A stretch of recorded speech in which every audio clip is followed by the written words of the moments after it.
How to unlink Instagram accounts. If you have multiple Instagram accounts linked together and you want to remove one, the process is simple.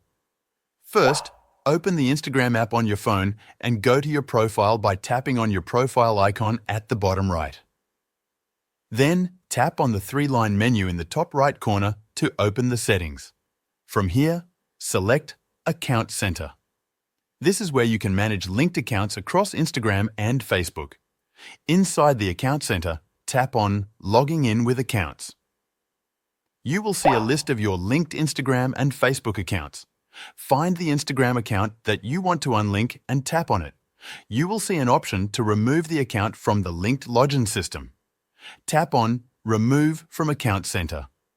A pop-up will appear asking you to confirm the action. Tap Continue and Instagram may ask you to enter your password.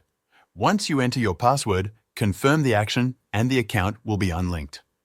If you want to completely remove an Instagram account from your device, you will need to log out. To do this, go back to your profile, tap on the three-line menu, go to Settings and Privacy, scroll down and select Log Out. Choose the account you want to log out from and confirm. That's it.